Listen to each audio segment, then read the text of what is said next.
Tony the Tiger, Captain Crunch, and Snap, Crackle, and Pop are among the disciples in the last pancake breakfast. The artist says he was just trying to make a point about American reverence for advertising, but some Christian groups say this painting is sacrilegious and should be taken down. Car racing's elite paid tribute to their sport's biggest star today in a memorial service for Dale Earnhardt.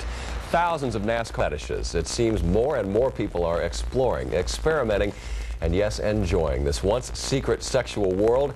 And tonight we're going to meet some of those people. Kirsten Cole joins us now with her special report. Kirsten? Well, Jim and Kaidi, from the internet to adult videos to the magazine rack at the local candy store, it appears that once taboo topics like bondage, S&M, domination, and cross-dressing are becoming more and more mainstream. Some people are visiting so-called dungeons to play out these fantasies. Others are simply bringing it home to their own bedrooms and their own partners. Tonight we take a look at the games people play and the new people who are playing them. I don't think you know what pain is. I don't think you've gone that way. Madonna first tantalized and turned off some with her explicit S&M videos. Fashion was quick to follow. And what about the rest of us? I want you to take it like a good boy.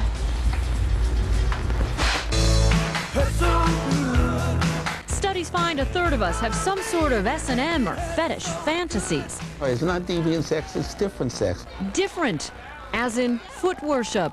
Very nice. Role play.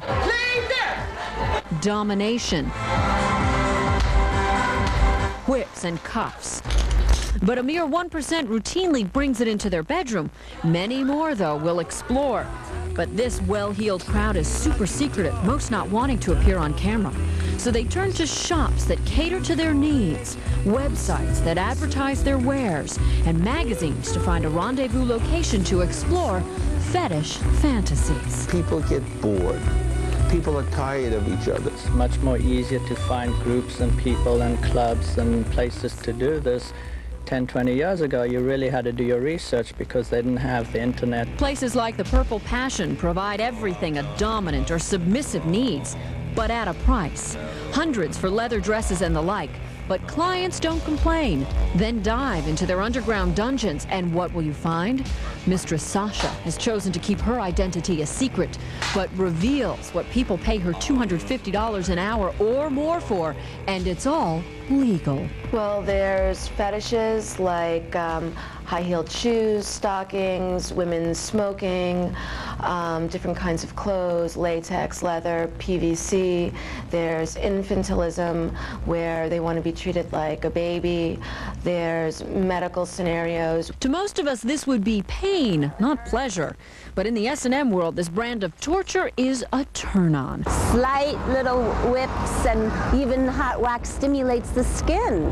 That kind of stimulation can go straight to the brain and can activate all the nervous system, and some of that creates eroticism. Self-proclaimed king of porn Al Goldstein thinks there's another reason. Is it deviant? The men are bored. They want something exotic. So just who is getting tied up, whipped, humiliated, all a part of S&M? You'd be surprised. It was a lot of fun. And sometimes with two men, right? Sometimes the three of us together, sometimes just the two of us, sometimes the two of them. It's whatever we're feeling that night. I would just think it's a little kinky. I don't think it's deviant. I don't think it's evil. I don't think it's wrong or anything like that. Now many are dipping a toe into the fetish waters, trying out places that offer a version of Fetish Light, a restaurant that'll bring you a delicious whipping with your whipped cream.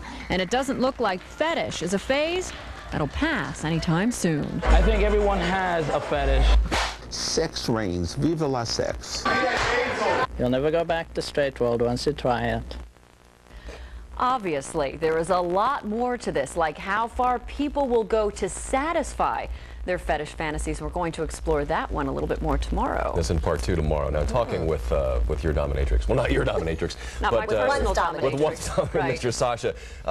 Generally speaking, what kinds of people did you say use her services? Not only Mr. Sasha, but also the psychologist that I talked to said the same thing, that very type A, dominant personalities, typically a CEO, for instance, will do this because they're always at the top of their game and they want to be on the absolute other end of the spectrum, which I found very intriguing. That is intriguing. So what happens if one person's into it and the other person is not? That happens a lot too, Heidi, yeah. And what they do is that's why they'll turn to a dominatrix, or they'll turn to these private clubs or other places where they can go in order to satisfy their needs. And tomorrow we're going to take a look at all of that, as well as what causes a person to develop a particular fetish.